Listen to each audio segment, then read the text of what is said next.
Olá pessoal, seja bem-vindo ao podcast Dualidade de Ideias e o meu nome é Edgar. Meu nome é Isaac e hoje temos um convidado aqui super especial, ele que é professor de História e está aqui para contar para a gente um pouco da história aí de Campinas. Sidney, seja muito bem-vindo. Obrigado, muito obrigado pela oportunidade de estar aqui com você, de falar um pouco sobre a história de Campinas, dividir um pouco de cultura com o povo da cidade. E muito obrigado pela oportunidade, é uma satisfação muito grande estar aqui com vocês. O que te levou a se interessar pela história de Campinas? Na verdade, assim, eu sou professor de História, logo sou apaixonado por História, gosto muito de História. Cara, História é um negócio fascinante. A gente descobrir de onde a gente vem, como são as coisas, por que as coisas são como são. E eu já sou professor de História há algum tempo e a minha esposa é publicitária. Então ela estava atendendo um cliente e o cliente dela precisava de uma história aí da cidade. A gente postou e eu vi que o negócio foi bem. Eu nunca gostei de rede social, nunca gostei disso. Sempre que eu abro uma rede social, eu vejo alguém dançando lá. Eu acho que, cara, isso com a gente na sala de aula, isso compete de uma maneira extremamente negativa. As pessoas perdem o interesse por coisas que são relevantes para dar atenção para coisas que não acrescentam no conhecimento, na estrutura do processo de ensino-aprendizagem. E aí, então nunca gostei de rede social. Mas é como eu vi que o pessoal se interessou, eu continuei fazendo as histórias de Campinas e pesquisando as histórias de Campinas. E aí foi dando certo. Agora em agosto fez um ano que a gente começou com isso. E aí estamos passando das 53 mil pessoas, 54 mil e pouquinho no Instagram. E graças a Deus está indo super bem. E aí foi dando força para a gente continuar. Ô Sidney, conta pra gente, nos dias de hoje, assim, como que você vê, assim, o estudo da história, né? E você acha que teve uma evolução no decorrer dos anos? Pode falar um pouquinho pra gente? O estudo de história sempre foi comprometido com o establishment político. Isso, se você perguntar para alguém que gosta muito do espectro da direita política, essa pessoa vai te dizer que os anos 60 teve um governo militar. Se você perguntar para um professor que curte o espectro da esquerda política, ele vai te dizer que os anos 60 foi período de ditadura militar. Então tem uma diferença entre governo militar e ditadura militar. Então depende da fonte que você consulta, você vai achar dizendo que Campinas surgiu por acaso. Depende da fonte que você consulta, você vai achar dizendo que Campinas surgiu como um posicionamento estratégico para o governo de Portugal. Então, o estudo de história, ele sempre flutua de acordo com o sabor do momento. Depende de quem você consultar, vai dizer que a Igreja Católica promoveu a Santa Inquisição, que foi um genocídio. Dependendo de quem você consultar, vai dizer que a Igreja Católica nunca fez Santa Inquisição. Então, a gente precisa ter um bom senso muito grande, uma vontade de pesquisar mais, comparar estudos, comparar pesquisas, para não falar bobagem, porque é muito, muito fácil falar bobagem no estudo de histórias, muito fácil mesmo. Então, a gente tem uma responsabilidade muito grande de comparar autores, pesquisar o contexto, procurar entender exatamente o que aconteceu e chegar o mais próximo possível da verdade, porque o estudo de história, ele é muito contaminado de acordo com a vocação, a ideologia, ou de acordo com de acordo com os filtros que o autor usa para escrever, ele vai imprimir essa realidade ou aquela. Então a gente precisa contextualizar bem para entender direitinho o que aconteceu e não falar bobagem. E qual foram os seus principais desafios que você encontrou para estudar a história de Campinas? A história de Campinas ela é bem fragmentada, ela não tem um autor que parou lá. A Campinas ela começa a existir como parada de tropeiros aqui a partir da década de 1720.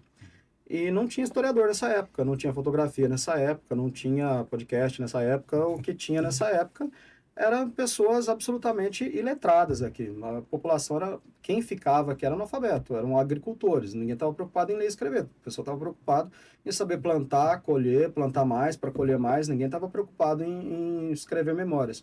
Então, ao longo do século XIX, começam a aparecer alguns memorialistas, não eram historiadores, eram memorialistas. A pessoa escrevia, olha, nessa data aqui aconteceu tal e tal coisa em tal região, o sítio do senhor fulano ficava ali em tal região, o povoado... Então, a gente começa a pegar fragmentos de história, e esses fragmentos, às vezes, vão sendo reinterpretados ao longo do tempo e vão criando outras ideias a respeito de fatos que a gente achava que eles estavam consolidados. Então, por exemplo, tem algum historiador que vai dizer que Campinas foi fundada em 1774. O outro vai dizer que foi 1739. E cada um bate o pé para defender o seu ponto de vista. Então, são muitos fragmentos que a gente tem que juntar e contextualizar e dar corpo para a pesquisa. A gente precisa aprofundar nas pesquisas, dar robustez no que a gente está pesquisando, porque são muitas informações difusas. Tem que juntar essas informações. E é difícil você achar um trabalho com começo, meio e fim sobre a história de Campinas. Você acha trabalhos diferentes e você tem que ir compondo o cenário. Ô, Sidney, fala pra gente, como que você começou, assim, o primeiro projeto, assim, de estudo em Campinas, assim, para extrair aí informações históricas? Olha, Campinas tem alguns locais que são fontes preciosíssimas. Por exemplo, tem Centro de Ciências, Letras e Artes, bem no centro de Campinas. Cara, aquilo assim, para quem gosta de história, amigo, aquilo é o paraíso. Tem lá um museu dedicado à figura do Carlos Gomes, tem um museu dedicado à figura do Campos Sales. Lá tem documentos, tem livros do século XIX.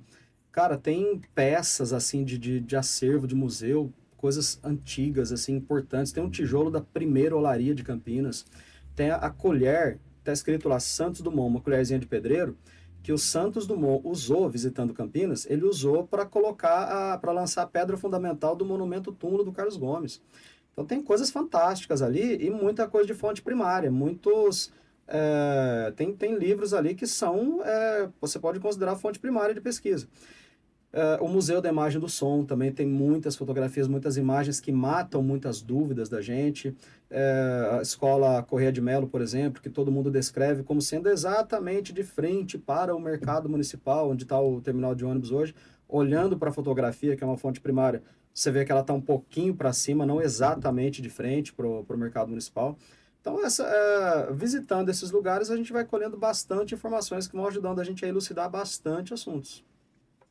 E qual foram os principais livros ou materiais que despertaram o seu interesse pela história de Campinas? O interesse eu já tinha. Os materiais que eu fui pesquisando que foram enriquecendo isso, por exemplo, Centro de Memória da Unicamp, cara, tem documentos lá, inclusive tem documentos amigo de Deus, compadre do céu. Você pega um processo jurídico que levou alguém ao enforcamento no século XIX, você leva uma semana para ler 2 linhas. Porque era tudo escrito à mão, e era aquela caligrafia toda estilizada, com letra em formato gótico, e tudo abreviado, num português arcaico. Cara, mas assim, você pega o processo para ler, cara, é como soltar uma criança no parquinho, assim, você se diverte. Cada letra que você consegue discernir o que o cara escreveu, você fala, caramba, isso aqui é Joaquim que está escrito aqui, é Joaquim, olha aqui, achei o que está escrito aqui. Então, assim, a gente curte pra caramba, mas dá bastante trabalho. Sidney, conta pra gente, assim, em relação à questão da rotina, assim, sua, assim, de trabalho, assim, de pesquisa, para extrair informações de Campinas, como é que é? Meu camarada, eu sou casado, tenho 2 crianças, 2 gatos. Final de semana, escutei minha mulher falando assim, vai ter que levar o gato no veterinário. Eu falei, caramba, o dia inteiro no veterinário, pra pegar o gato, levar lá do outro lado da cidade. Aí eu tenho que levar as crianças na escola, buscar as crianças da escola, levar a criança no balé, buscar a criança do balé, levar a criança no karatê, buscar a criança do karatê. Então, assim, a rotina é o que eu digo para todo rapazinho sorteiro. Você arranja uma namorada bonita, arranja 2 crianças bonitas, depois corre atrás, viu, meu filho? Então, assim, eu não vivo só para fazer pesquisa. Eu trabalho, sou professor, eu dou aula. Então, eu dou aula, ajudo minha esposa na empresa dela, e é bastante corrido, bastante coisa para fazer. Agora mesmo deixei ela fazendo uma filmagem no cliente, eu saindo daqui vou lá ajudar ela nessa filmagem. E fora isso, tem que preparar as minhas aulas, tem que dar as minhas aulas, dar os trabalhos para os alunos, corrigir os trabalhos para os alunos, e fazer as filmagens do Instagram, que a gente publica de 3 a 5 vídeos por semana, a gente publica post todo dia de manhã. Isso demanda também um trabalho de pesquisa. E fora também as pesquisas, pesquiso muito assim, separo 2 meios períodos na semana para eu sentar, entrar no quarto, fechar a porta e falar assim, gente, me esquece. E que na verdade não esquece, né? Você fecha a porta e fala assim, ó, eu vou pesquisar agora, não quero ninguém amolando. Daqui a pouco você escuta assim, pai, posso pegar um doce que está em cima da geladeira? Mas a rotina de pesquisa fechar a porta do quarto, entrar e ficar lá por algumas horas debruçado em cima de material, ou pesquisa bibliográfica, ou pesquisa de alguma dissertação, ou alguma coisa de internet, e verificação, a checagem do que a gente está lendo. Isso é uma coisa importante. Eu vejo o pessoal falando bastante coisa aí, as coisas assim de internet, cara, tem muita informação errada. Cara, tem muita informação errada, não são poucas, tem muita informação errada. E tem muita coisa assim, por exemplo, que eu tô com vídeos parados, que eu entrevistei algumas pessoas, e a pessoa falando, não, porque aqui tinha um prédio assim, assim. Eu falei, cara, mas isso não tá batendo. E eu vou segurar aquilo até eu conseguir confirmar e soltar a informação, que é para falar o mínimo de bobagem possível. E quais são os seus planos futuros para a divulgação da história da cidade de Campinas? Os planos é continuar o que a gente está fazendo. A Uhum. gente, do jeito que tá indo bem, as pessoas estão tomando conhecimento, a gente faz um evento aqui, um evento ali, a gente tem um ônibus que a gente circula pela cidade, contando a história da cidade e mostrando os pontos turísticos. Os turísticos não, os pontos históricos, a gente não faz turismo, a gente conta a história. Então a gente frequenta com esse ônibus os locais históricos da cidade, e a gente faz bastante amizade com bastante gente, a gente fez amizade com o pessoal da Associação Brasileira de Artistas Líricos, que cantam lindamente. A gente vai fazer um trabalho com eles para divulgá-los e também para divulgar mais cultura para a cidade. Então é isso, é continuar a fazer o que a gente já está fazendo. Legal. Ô, Sidney, conta pra gente, assim, o processo de fundação da cidade de Campinas, o início, assim, da história. Você pode contar Tá. um pouco pra gente? O início da história. Os portugueses chegaram no Brasil em abril do ano de 1500. Tá? Aí, mais uma vez, depende de quem está contando a história, né? Os portugueses descobriram o Brasil ou invadiram o Brasil, porque já tinha um monte de indígenas morando aqui. Ou acharam o Brasil, encontraram o Brasil, enfim, vai depender de quem está escrevendo a história. Os portugueses chegaram aqui em abril de 1500 e chegaram no litoral. E eles gostaram da ideia de ficar no litoral, diferente dos espanhóis. Os espanhóis chegaram na costa lá do Peru e já foram se afundando mata dentro. Os portugueses não, eles pararam no litoral, eles ficaram no litoral. Por que que eles ficaram no litoral? Porque, cara, os portugueses eram cristãos. Esse negócio da gente ter uma namorada só, eu tenho uma mesma namorada que faz 25 anos. Eu falo isso pra minha filha de 8 anos, ela fala assim, não, pai, ela não é sua namorada, ela é sua esposa. Eu falo, pois é, minha filha, é quase a mesma coisa. Eu sou casado há 25 anos. Índio não tem disso, cara. A cultura indígena não é uma cultura cristã. Então, os portugueses chegavam aqui, tinha uma prática aqui que foi chamada de cunhadismo. Qual era essa prática? O indígena, para fazer amizade com o português, o indígena falava assim, olha, vem cá, eu tenho uma filha que acabou de fazer 12 anos, ou é sua.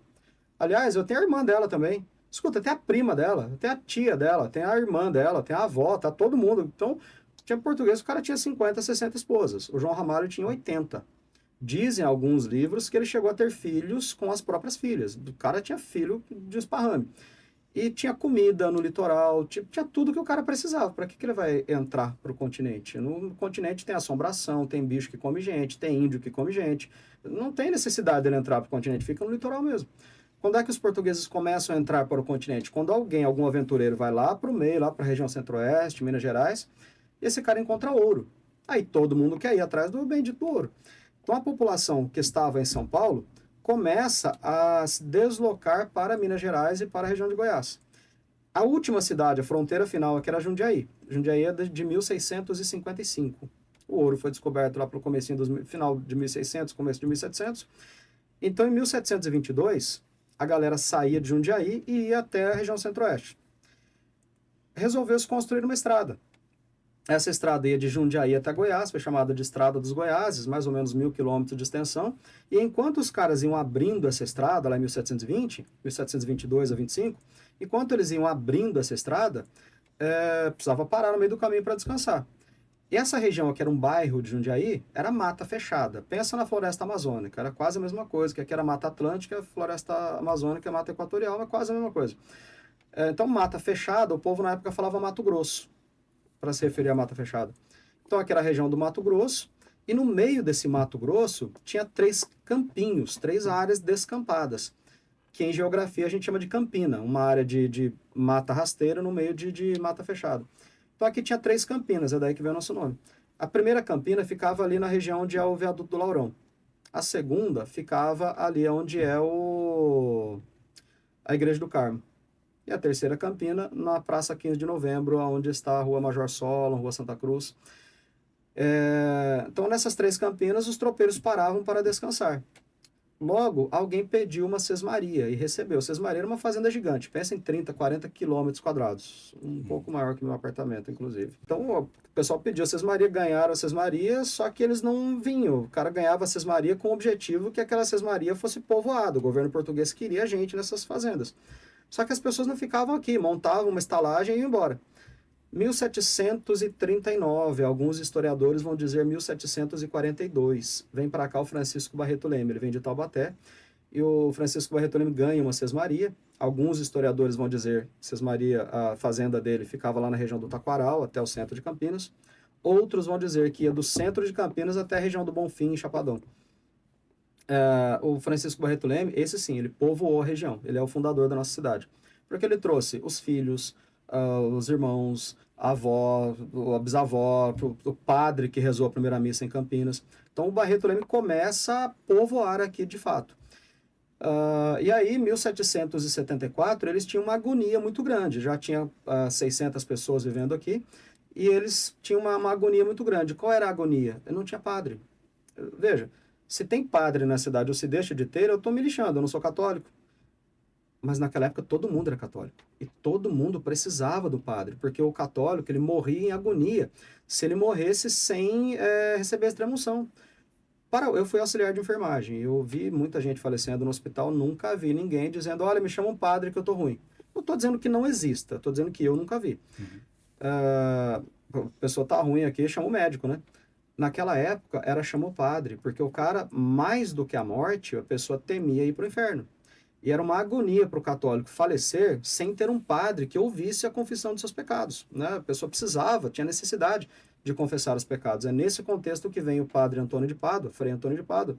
Ele vem para cá em 1772, mais ou menos, em 1774, reza a primeira missa, e aí é inaugurada, de fato, Campinas, segundo os historiadores, a maioria deles, 14 de julho de 1774 é rezada a primeira missa, e dá-se início a Campinas com uma identidade própria. Aí não se chamava Campinas. Primeiro era o bairro das Campinas do Mato Grosso de Jundiaí. Você achou comprido o nome? Então, viu só o que virou. É 14 de julho de 1774. Virou Freguesia das Campinas, da Senhora do Rosário. Freguesia da Senhora do Rosário, das Campinas do Mato Grosso, da Senhora do Desterro de Jundiaí. Campinas só vai deixar de depender de Jundiaí definitivamente em 1797, no dia 14 de dezembro, quando é instalado o Pelourinho em Campinas, e aí Campinas passa a ser uma vila, Vila de São Carlos. Mudou esse nomão, que era a Freguesia das Campinas, da Senhora do Mato Grosso, da Senhora do Desterro de Jundiaí, muda para a Vila de São Carlos em 1797. Aí Campinas tem autonomia administrativa. Nossa, e a virada do nome para Campinas mesmo, oficialmente, demorou ainda? 6 de junho de 1842. Tem uma rua em Campinas, chama-se Rua Barão de Monte Alegre. O Barão de Monte Alegre era baiano, deu um bafafá danado, porque os paulistas não queriam o governador de fora e o governador é baiano. Esse cara é tão criticado que foi esse cara, o Barão de Monte Alegre, em 1842, transformou Campinas em cidade de Campinas. Campinas, então, foi Vila de São Carlos de 1797 até 1842. Por que Vila de São Carlos? Sei lá. Ninguém sabe até hoje. Tem várias teorias assim, mas não tem uma ideia fechada. Chamou-se Vila de São Carlos por quê? Até hoje isso é discutido ainda. Caraca. E como que a economia da cidade de Campinas evoluiu ao longo dos séculos? Olha, Campinas é a 13ª, 14ª cidade mais rica do Brasil. É uma cidade bem próspera, sempre foi. A economia da cidade, mais ou menos assim, começo dos anos 1720, não tinha cidade ainda, estava se estabelecendo um povoado, ganhava esse dinheiro aqui como? Oferecendo serviços de passagem para os tropeiros. O tropeiro saía de Jundiaí, de São Paulo, ia até a região centro-oeste, 1.000 quilômetros de viagem, o cara ia, pobre, miserável, moribundo, e voltava com os bolsos cheios de ouro. Campinas oferecia passagem para esses caras, oferecia estalagem, tem roça aí de abóbora, de milho, tratava de porco, dava comida, cuidava dos cavalos, essa era a economia na época. A partir de as plantações foram se diversificando, mas era tudo agrícola ainda. A maioria dos historiadores vai dizer que em 1795 começa a produção de cana-de-açúcar em escala mais industrial. E essa produção de cana-de-açúcar ela vai se fortalecer a partir de 1810. Em 1795 começam a plantar cana, mas uma cana ainda caninha, que não dava muito e tal.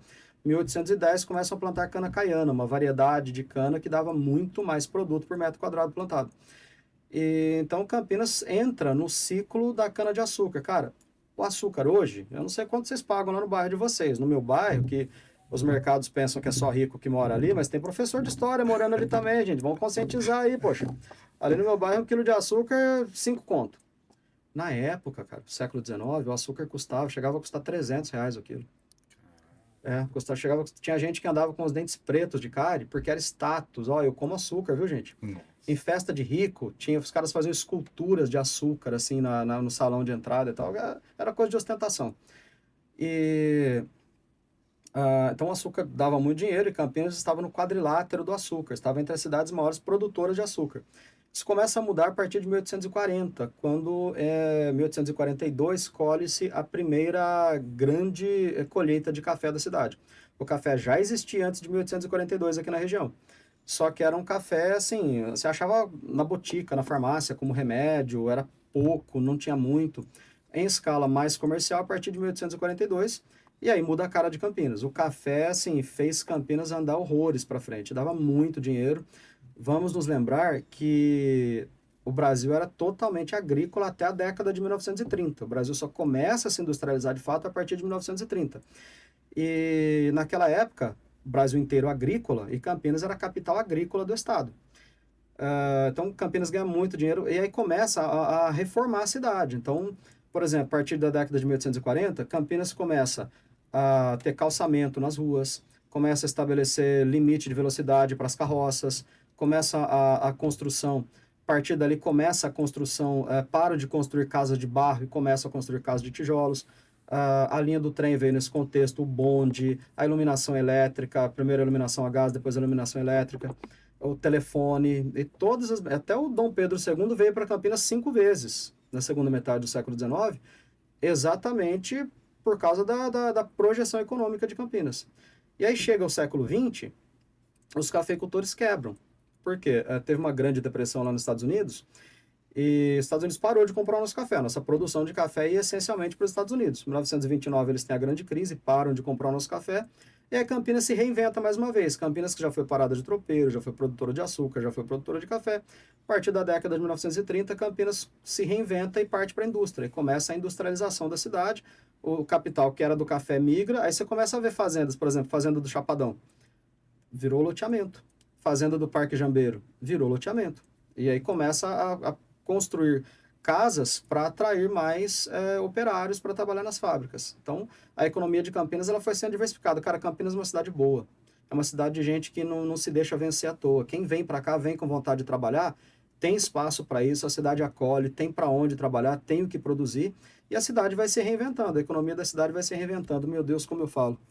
Não, tá bom, tá aprendendo. Ótimo, continua. O Sidney, assim, tem uns marcos históricos assim conhecidos, né, pelo público, e eu queria que você comentasse pra gente os que não são conhecidos. Marcos históricos não conhecidos em Campinas. Bom, tem aquela praça onde eu dei um beijo na Suzana pela primeira vez, mas isso eu vou contar para as minhas filhas, vai ser marco histórico para mim. Marco histórico da cidade, o que é importante aqui?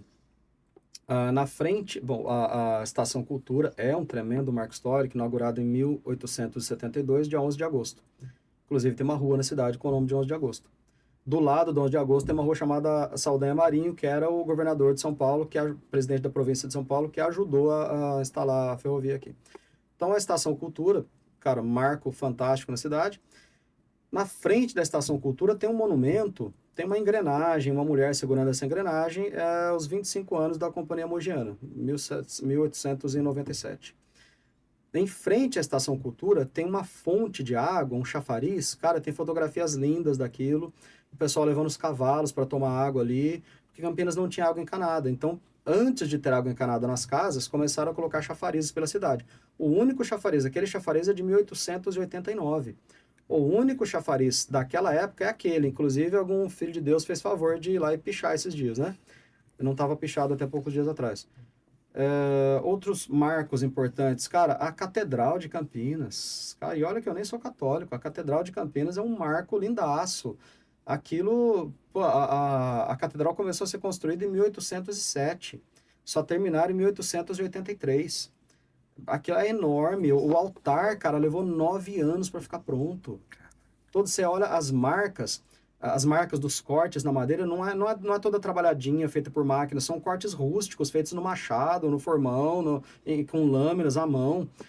Então, assim, é um trabalho artístico lindo. A Igreja do Carmo ela é mais nova, ela é da década de 1930.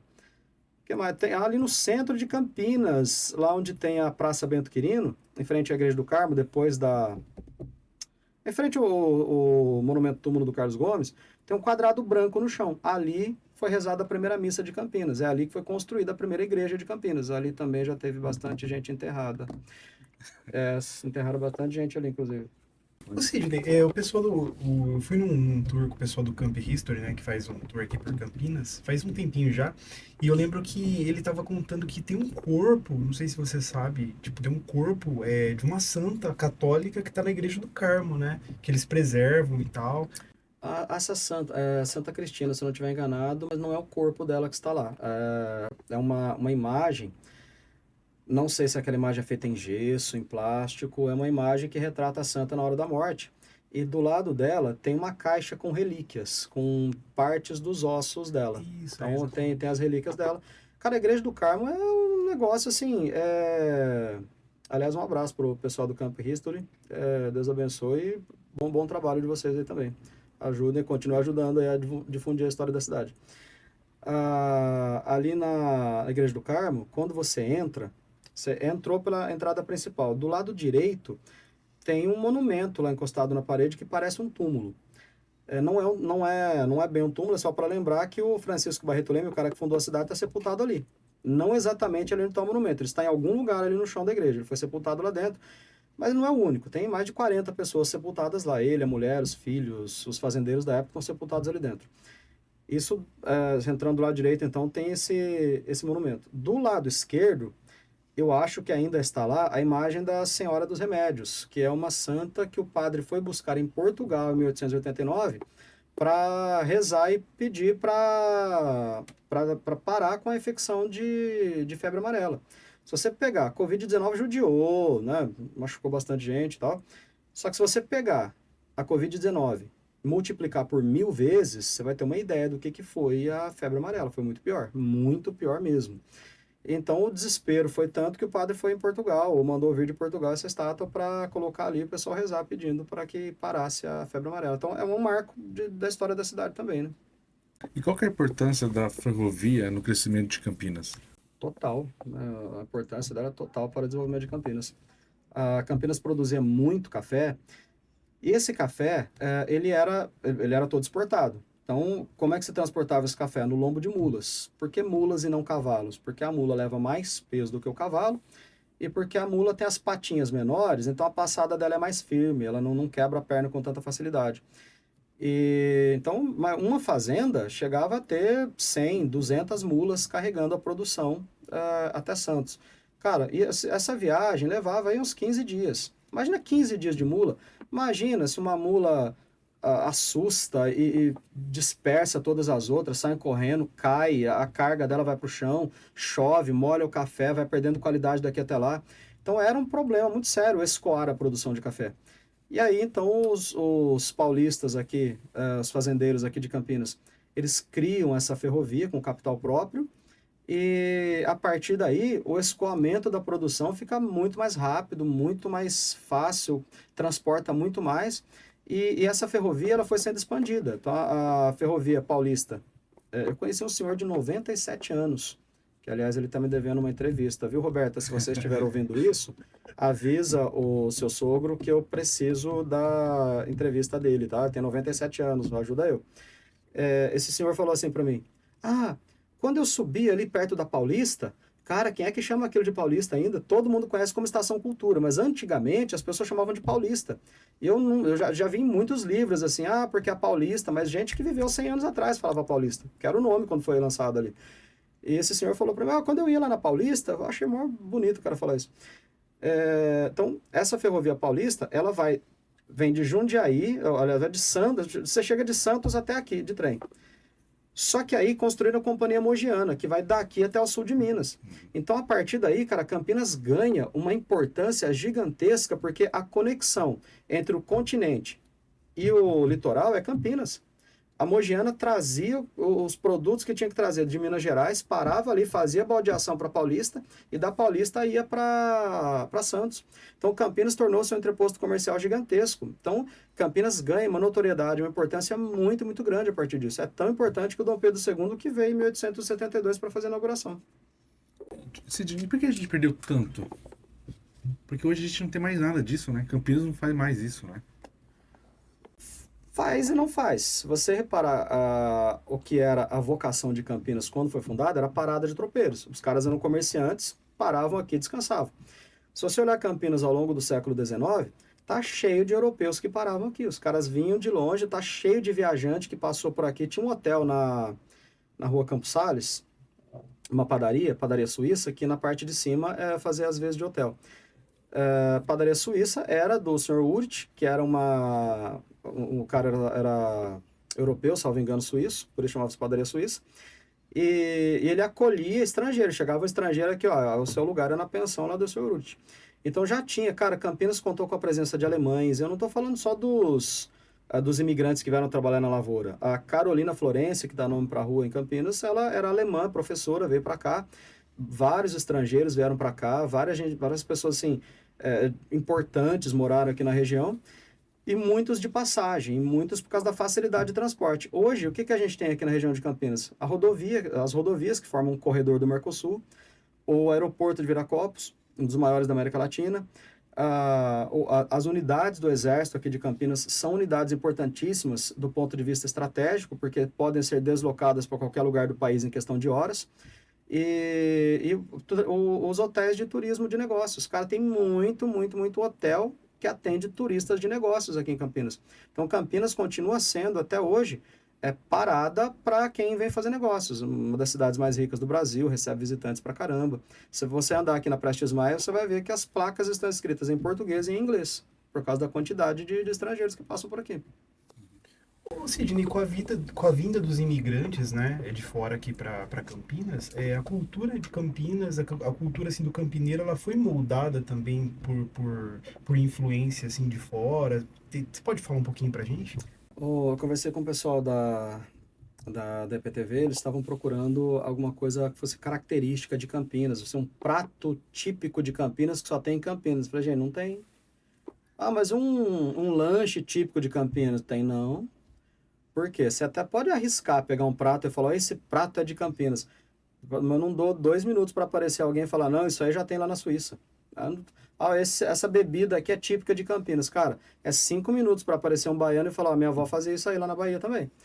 Porque Campinas é um encontrão de gente. Campinas é um lugar que trouxe gente do mundo todo. Então, nós fomos absorvendo costumes do mundo todo. Aqui tem alemães, tem italianos, tem espanhóis, aqui tem baianos, aqui tem portugueses, aqui tem alagoanos, sergipanos, tem de tudo aqui. Eu sou campineiro, nasci em Campinas. Minha mãe é mineira, do sul de Minas, meu pai é mineiro do norte de Minas. Você é nascido em Campinas? E os pais? Meus pais, olha, minha mãe é do Mato Grosso e meu pai é da divisa aí, do estado de São Paulo e outro estado, hein? E você?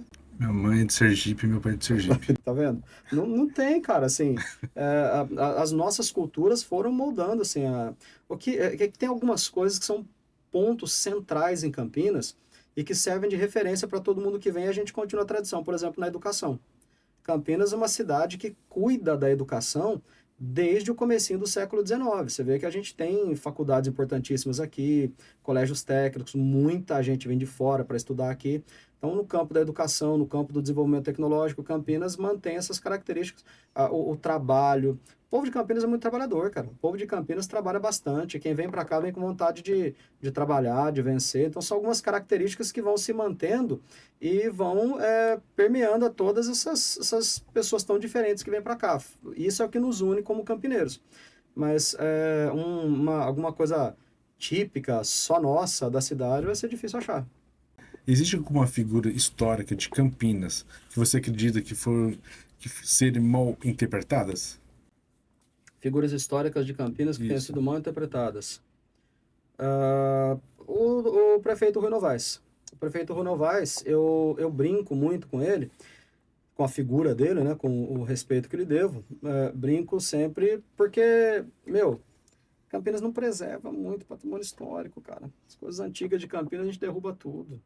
A Igreja do Carmo, por exemplo, ela é da década de 1930. A igreja original que tinha no lugar da Igreja do Carmo, ela é de 1781. Pô, cara, custava preservar, pelo amor de Deus. Tá certo que era de barro, era de time, mas cara, não dá pra fazer um reforço aí, segurar, pelo amor de Deus, não. Vamos derrubar e fazer outra. Ali do lado do onde está o monumento túmulo do Carlos Gomes, gente, Carlos Gomes está sepultado aí. Por favorzinho, não leve seus cachorros para fazer cocô no túmulo do maestro Carlos Gomes. Ele morreu chateado com Campinas. Do lado do monumento túmulo do Carlos Gomes, tinha um palacete Armbrust, cara, um palacete lindaço, coisa linda. Ali onde está o Palácio da Justiça, em frente, tinha uma igreja gigantesca, a Igreja do Rosário. Atrás da catedral tinha o Teatro Carlos Gomes, que chegou a ser apontado como mais bonito do que o Teatro Municipal de São Paulo na época. Então, assim, e o prefeito Rui Novaes, ele derrubou, a maioria dessas estruturas que derrubou foi ele. Tinha o segundo mercado, um dos primeiros mercados municipais de Campinas, chamava Mercado das Hortaliças, ficava na praça, no Largo das Andorinhas, em frente à prefeitura, foi derrubado também. Então, o prefeito Rui Novaes, ele derrubou muita coisa. Ele derrubou muita coisa na cidade, destruiu muita coisa. E todo mundo critica muito, inclusive eu já critiquei uma vez. Todo mundo critica muito, só que se não fosse ele, a gente não daria em Campinas hoje. A cidade, as ruas eram estreitas, não tinha avenidas, não tinha avenidas compridas e largas, a mobilidade de Campinas hoje seria zero. E então, o cara foi muito corajoso, foi muito peitudo, foi muito raçudo, derrubou mesmo um tanto de coisas aí históricas, antigas pra caramba. Mas se não fosse ele, a gente não daria pela cidade. Então, uma figura polêmica. E quem trabalhou com ele, eu li um livro do Dr. Jorge Alves de Lima, que trabalhou junto com ele quando era mais novinho. O Dr. Jorge Alves de Lima aponta que o cara era honestíssimo, assim, muito honesto, uma conduta exemplar. Eu não trabalhei com ele, então eu tenho que comprar a ideia de quem trabalhou com ele, que diz que o cara era muito honesto. Só que ele é muito criticado por causa das estruturas que ele derrubou. Será que não tinha como mesmo ter mantido isso, cara? Só que se não fosse ele, a gente não daria para a cidade. Então é uma figura polêmica, mas que é bem, bem injustiçado, acredito. Ô Sidney, você falou da preservação histórica de Campinas, né? Eu tô lembrando aqui o dia que eu fui com o pessoal do Camp History, né? Ali próximo ao monumento do Carlos Gomes, né? Por incrível que pareça, não sei se é cômico que eu vou falar ou se é triste. Porque ele tava lá contando a história do monumento, aí tinha um portãozinho ali que tava aberto, a mulher jogou, não sei, um negócio pro cachorro dela pegar, o cachorro dela foi e começou a subir em cima do monumento, e aí Meu, que cena que foi aquela? As pessoas fazem fila ali sábado de manhã. Quem mora ali na região do centro, cara, pelo amor de Deus, o cara foi o maior maestro do continente americano. O cara foi um menino negro aí que perdeu a mãe com 10 anos de idade, que o pai era boêmio, estava no quarto casamento. Ele lutou, se esforçou, compositor muito, muito bem, fez obras muito bonitas, engrandeceu o nome da cidade. E quando o Carlos Gomes. Cara, eu não queria a vida do Carlos Gomes para mim, mas nem por um segundo da vida, porque esse cara sofreu feito um cachorro. Sofreu muito. O Carlos Gomes sofreu muito. E foi um homem de muito respeito, viu? O Carlos Gomes foi um cara de muito respeito. Ele foi convidado para escrever o hino nacional do Brasil, na época da proclamação da República. E ele estava na Itália, sem dinheiro, o filhinho dele acabou de morrer, a ex-esposa acabou de morrer, ele estava doente. Sim, ele estava a ponto de virar mendigo. E o governo do Brasil chegou a mandar um cheque para ele, depois que expulsaram o Dom Pedro II, chegaram a mandar o vale para ele retirar o dinheiro lá no banco. Eu não lembro exatamente quanto era o valor, mas era um dinheiro assim muito bom que ia tirar ele do sufoco. Ele pegou, olhou para o dinheiro, rasgou, devolveu e falou: não quero, porque ele foi fiel ao Dom Pedro II, que era amigo dele. Então, um cara assim, uma conduta honestíssima. E só que ele morreu chateado com Campinas, porque quase mendigo que estava lá na Itália, doente, coitado, muito doente, sem poder trabalhar. Ele mandava cartas para Campinas falando: gente, deixa eu voltar para Campinas, me ajuda. Eu sou um bom músico, eu monto uma escola de música em Campinas, vocês conhecem meu nome, eu monto um conservatório em Campinas. E os campineiros disseram, vamos esperar um pouco, daqui 6 meses a gente conversa. Ele escreveu pro irmão dele e falou, cara, até parece que eu tenho 6 meses, né? Tá vendo o tanto que eu tô doente? E quem acolheu ele foi o povo do Pará. O estado do Pará acolheu ele e cuidaram dele lá, deram dignidade, honra para ele. Mas depois que ele morreu, Campinas pediu o corpo, né? E aí, quando ele morreu, uma das últimas correspondências dele, ele fala assim, Campinas não me quer nem para porteiro de conservatório. Fui desprezado por Campinas. E agora que o cara tá sepultado ali naquele monumento lindo, o pessoal leva o cachorro para fazer cocô na cabeça do cara. A falta de respeito. Assim, desculpa aí quem faz isso, gente, mas isso é falta de respeito. O que você pensa sobre modernização da cidade em detrimento da sua história? Eu penso que a gente poderia mudar isso a partir de agora. O que já foi feito, já foi feito. O que foi derrubado, já foi derrubado. Eu acho que cabe a nós, a mim, a vocês, a quem está nos acompanhando aqui, cabe a todos nós, levantar essa bandeira e trabalhar para manter o que tem. Ainda temos muitos monumentos históricos em Campinas, ainda temos muita coisa que se preservar em Campinas e a gente precisa se esforçar. Não adianta a gente depender do vereador, do prefeito, de não sei quem. Nós, população, precisamos nos mobilizar para preservar isso. Modernizar, sim, a gente precisa modernizar. Estamos numa época que não dá para falar em não modernizar. Mas modernizar não significa destruir as raízes, não significa destruir o local de onde a gente vem, as nossas histórias, a nossa identidade. A gente precisa lutar para manter isso. O Sidney, a escravidão contribuiu para o desenvolvimento da cidade? Assim, você pode falar um pouco? Cara, Campinas, em alguns momentos, no plural, a população de gente escravizada passou do número da população de gente livre. Tinha mais escravos em Campinas do que gente livre. E aí, então, assim, a riqueza do Brasil era o café. É isso que dava lucro pro Brasil. E quem tocava o café era o negro. Então, sim, a escravidão... Inclusive, isso foi um problema, assim, porque em determinado momento, o sistema da escravidão começou a ruir, começou a apodrecer por dentro e não se mantinha mais de pé. Só que como faz para resolver isso? Porque não tinha gente livre suficiente para trabalhar. Meu nome do cara, meu Deus. Já eu vou lembrar o nome dele. Era Joaquim Amaral. Já eu lembro o nome do cara. Ele era o Visconde de Indaiatuba. Inclusive a praça do Largo do Rosário não se chama Largo do Rosário, ela se chama Praça Visconde de Indaiatuba. Joaquim Bonifácio do Amaral. Ele morava lá em frente, num casarão, que hoje é um cartório. O casarão azul, a casa dele era ali. Esse Visconde de Indaiatuba, ele era dono da Fazenda Sete Quedas. Em determinado momento, ele alforriou 130 pessoas, alforriou 130 escravos, e contratou os caras para trabalhar como mão de obra livre. Contratou, pagando salário para os caras, não deu certo. Ele começou a trazer, então, imigrantes para poder substituir a mão de obra escrava. Por que não deu certo? Você fala assim, nossa, mas o cara era folgado, hein? Ele era escravo, agora de repente passou a ser trabalhador assalariado e não quis. Cara, eu não sei se vocês já trabalharam com café, eu já. Eu trabalhei no terreirão de café, cara, eu fiquei umas 2 horas lá virando o café no terreirão, quase morri com aquilo. A pessoa precisa ter vocação para trabalhar com esse negócio. Você vê um mineiro lá do sul de Minas, o cara virando, pega um rodo e vai virando o café no terreirão, parece que é fácil. Eu encostei o cabo do rodo na barriga e fui empurrar aquele café, quase furou minha barriga aquilo. O negócio é pesado, parece pedra. Tem que ter vocação, o cara tem que querer, tem que estar motivado. Então, essas pessoas não estavam motivadas, faziam isso porque era na base do chicote. Então, assim, ninguém sabia como fazer para sair da escravidão. Precisava de mão de obra, não tinha mão de obra. Se parasse com a escravidão, de repente, a economia ia cair, ninguém ia ter mais dinheiro aqui, o país ia quebrar. Então, mesmo aqueles que queriam parar com a escravidão, o Joaquim Bonifácio do Amaral é um que ele escreveu, falou, olha, escreveu uma carta, depois de muitas vezes indo para a Europa para trazer imigrantes e substituir a mão de obra escrava, em determinado momento ele escreve uma carta falando assim, olha, infelizmente eu vou ter que comprar mais escravos, porque se eu não fizer isso a minha fazenda vai acabar.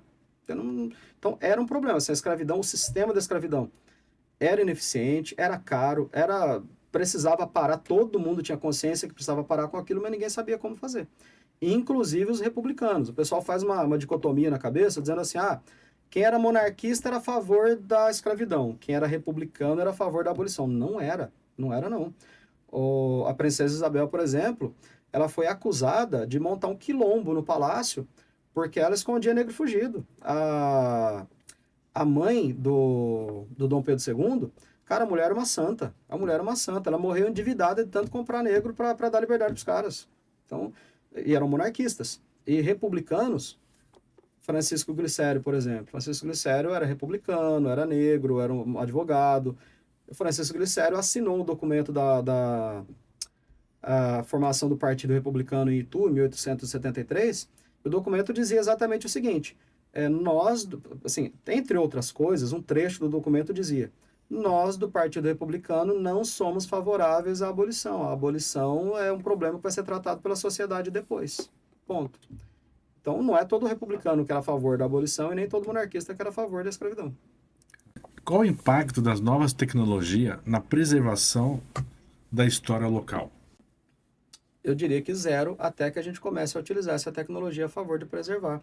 Tem algumas coisas que algumas iniciativas que eu vejo aí, por exemplo, eu ouvi dizer que a prefeitura vai colocar QR Codes em locais históricos para a gente parar ali e fazer a leitura para entender o que é aquele lugar, ver fotografias e tal.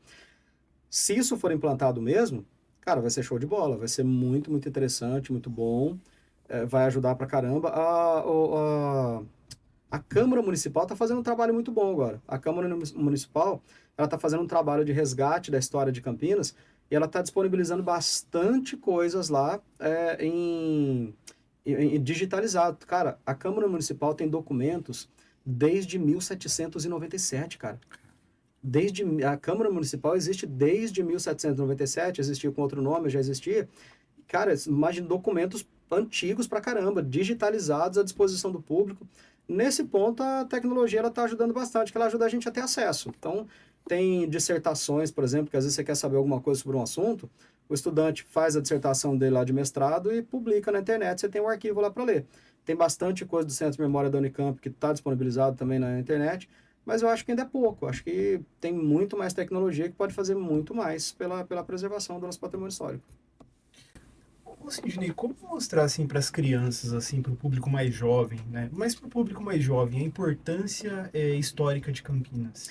Eu diria que a única maneira de fazer isso é incluir no currículo escolar, pelo menos no currículo escolar das escolas da prefeitura, mas nas escolas do estado também daria para tratar disso. Porque incluir no currículo escolar informações a respeito, um estudo a respeito, incluir lá uma parte da disciplina que trate sobre isso. Por quê? Não seria um favor para Campinas, seria uma justiça entender a história do país, porque a história de Campinas, ela não se limita às suas fronteiras. A história de Campinas, ela começa lá com a figura do Marquês de Pombal, o Antônio da Costa Santos, nosso saudoso prefeito. Escreveu um tratado a respeito da história de Campinas, que ele começa falando sobre o terremoto de Lisboa e a doença do rei Dom José I de Portugal para chegar na história de Campinas. Campinas está toda contextualizada com a questão do açúcar, com a questão do café. A história de Campinas se entrelaça com a história do Brasil. Eu acho que a única maneira seria incluir esse tema nas escolas de ensino fundamental. Existe algum local que ainda esteja antigo, que esteja funcionando ainda? Tem o Colégio Culto à Ciência de 1874, no mesmo endereço.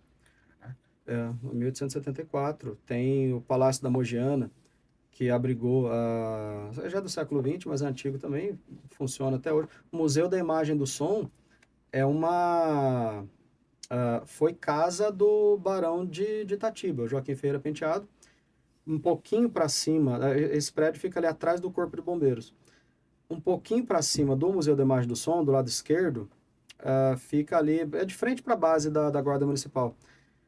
Tem uma casa antiga que está escrito assim, Ao Povo, 1880. É uma escola que o Joaquim Ferreira Penteado construiu em 1880 para atender pessoas pobres, negros.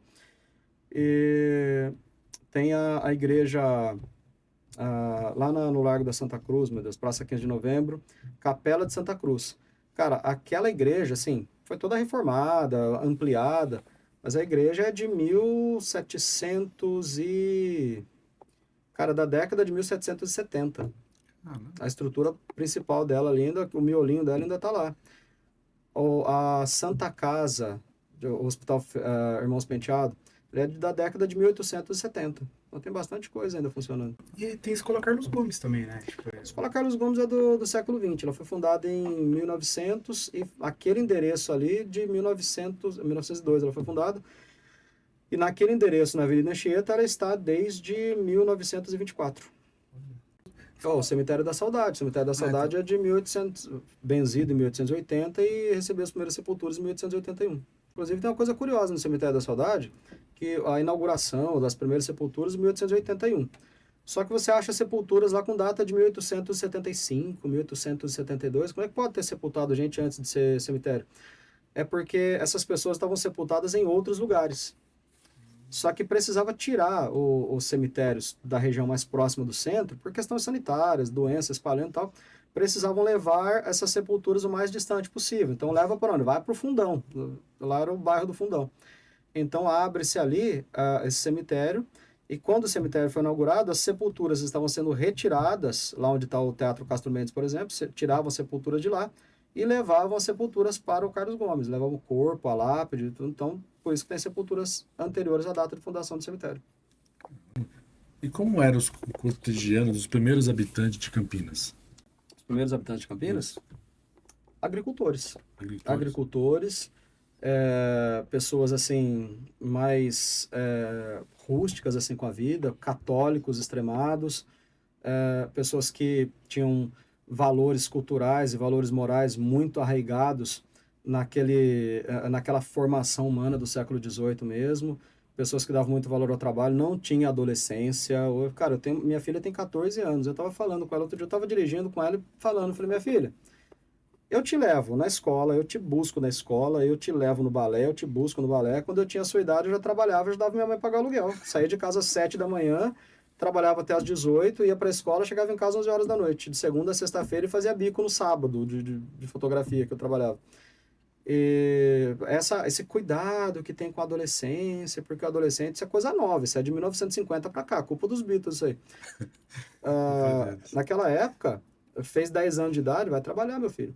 Tanto que em 1870, quando o padre Joaquim José Vieira constrói um orfanato para meninas, a preocupação dele era: a menina, o pai é pobre, morreu. Beleza, o que vai ser do menino? O menino vai se virar, tem 10 anos de idade, já está fazendo sombra, vai carpir um quintal e vai se virar, meu filho. E a menina? Vai cair na prostituição, não tinha campo para elas. Então ele criou um orfanato para meninas, porque a preocupação era a menina. O menino não, o menino vai se virar. Ô, Sidney, você acha que no decorrer da história, Campinas, em algum momento, tomou alguma decisão errada, assim, historicamente falando? Eu não sei se errada, mas decisão que foi trágica para a cidade, aderir ao movimento revolucionário constitucionalista de 1932. A cidade pagou um preço muito alto por isso, porque foi bombardeada durante 10 dias, pelo menos, pelos aviões do Getúlio Vargas. Campinas, junto com São Paulo, sim, surgiu contra o governo federal, porque na época tinha um fenômeno que a nossa geração nunca vai saber o que é isso, né? Estamos falando da polarização política. A gente não sabe o que é essa porcaria hoje, mas na época tinha. E o Getúlio Vargas assumiu o poder em 1930 e assumiu o poder falando assim, gente, eu vou fazer uma nova Constituição. Cara, o Brasil está na 6ª Constituição da República. 6ª. Os Estados Unidos está na 1ª. Então, o Getúlio Vargas assumiu o poder falando, gente, eu vou mudar a Constituição, vou fazer uma nova Constituição, por enquanto eu vou indicar quem vai ser o governador da onde, eu vou indicar o governador de São Paulo, eu que vou indicar tudo aqui. O Getúlio Vargas chegou a fechar o Congresso Nacional. E aí, ele prometeu a Constituição, mas não deu. E São Paulo se levantou, por isso chama Revolução Constitucionalista. Cara, São Paulo é rico. O PIB de São Paulo, quer dizer, a riqueza que São Paulo produz em um ano hoje, pode pegar a riqueza da Bolívia e multiplicar por umas 10 vezes aí que você chega na riqueza de São Paulo. A riqueza de São Paulo, produzida em um ano, é mais ou menos a riqueza da Argentina inteira. Pega a população do Paraguai e multiplica por uns... Cara, você quer ver? Pelo menos umas 6 ou 7 vezes a população de São Paulo. E aí, São Paulo, com essa grandiosidade toda, lutou contra o governo federal, e Campinas aderiu. Só que Campinas pagou um preço muito alto. O prefeito, na época, era o Orozimbo Maia, foi destituído, a cidade foi bombardeada. Então, foi bem complicada essa decisão aí. Qual lugar em Campinas seu preferido, que você gosta de ir? Um lugar mais top seu. Olha, depois da minha casa, sem sombra de dúvida, a casa da minha tia e depois o Parque Taquaral. Parque Local Taquaral. Parque Taquaral. Cara, Taquaral, eu amo ir lá caminhar domingo de manhã, amo ir lá dar uma corridinha em volta da lagoa, passar vergonha que eu tô correndo e de repente passa um tiozão de 70 anos, fala bom dia! E some da minha frente. De vez em quando eu caio de patins lá também, mas enfim, cara, Parque Taquaral é lindo. Parque Taquaral é um passeio que eu recomendo para todo mundo. Bom, galera, chegamos ao final aí de um bate-papo sensacional com o Sidney, aqui contando um pouco da história de Campinas, deu uma aula pra gente aí com várias peculiaridades, curiosidades aí sobre a cidade. Sidney, muito obrigado pela participação, obrigado mesmo. Muito obrigado pelo convite e peço licença para avisar o pessoal, sigam aí @História de Campinas no Instagram para conhecer mais sobre a história da cidade. Mais uma vez, muito obrigado pelo convite. Pessoal, aproveitando, aqui no link da descrição tá a página dele, as nossas páginas. Segue lá, compartilha, dá aquele like e até a próxima, galera.